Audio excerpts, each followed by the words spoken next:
Hi, this is Todd Howard of Bethesda Game Studios, and we're here to show you a sneak peek at our latest game, Skyrim.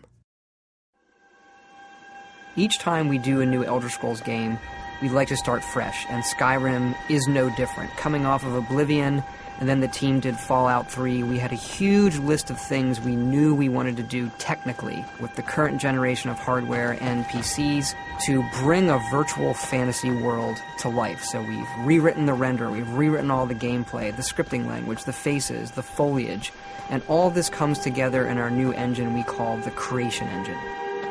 So we're interested in all the little details like this plant here, the medium details of these logs and trees, and all the way up to distant mountains. And if you've played our previous stuff, you know that mountain is not just a backdrop. You can walk all the way to the top of that mountain. And it's a huge world. Like our previous games, you can create any kind of character you want and then go do what you want. The game's primarily designed as a first-person game, but you can also play in third person.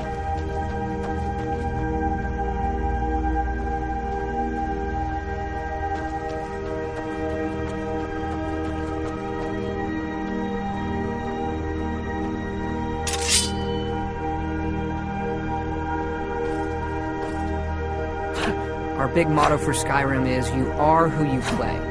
So whatever you have in your hands, or whatever you're using, you're going to get better at, and then you're going to level up. The right trigger does your right hand, and the left trigger does your left hand.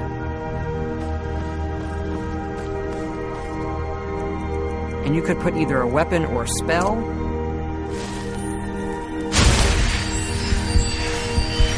You can also dual-wield spells.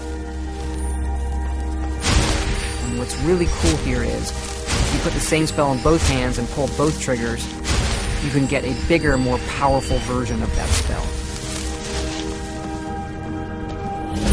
Up here we have standing stones. There are 13 of these throughout Skyrim's landscape, and they give you special abilities, but you can only have one of these active at a time.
This is your character menu.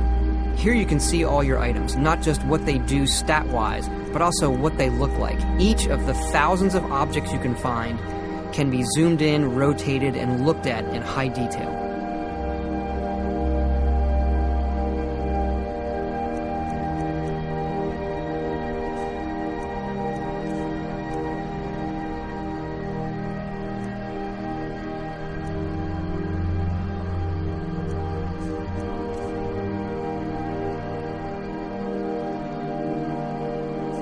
With the skills menu, you look to the heavens, and here you can see all of your skills, how they're progressing, and as your skills increase, you'll push yourself to leveling up.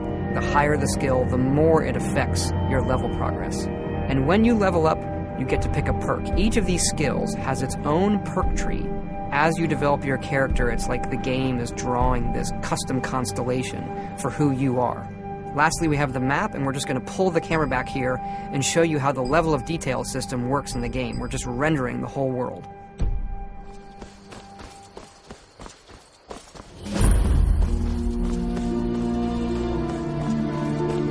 A dragon! I saw a dragon! What? What is it now, Mother?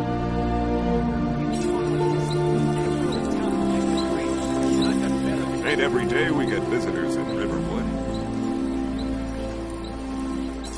Gerder's family first settled here as woodcutters a few generations ago. She and Hod run the mill. I make a decent living sharpening axes and fixing the sawmill.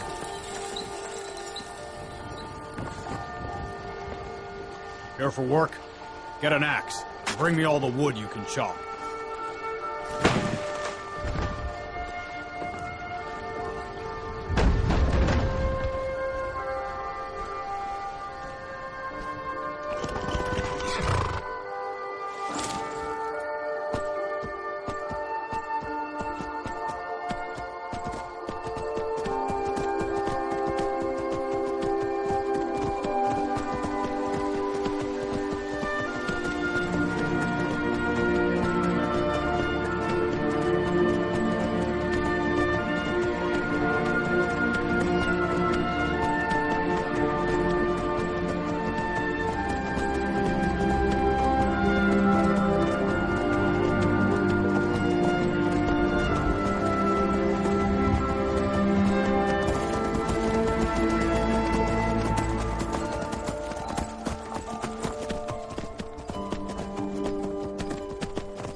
This mountain here is the tallest mountain in Skyrim. It's called the Throat of the World.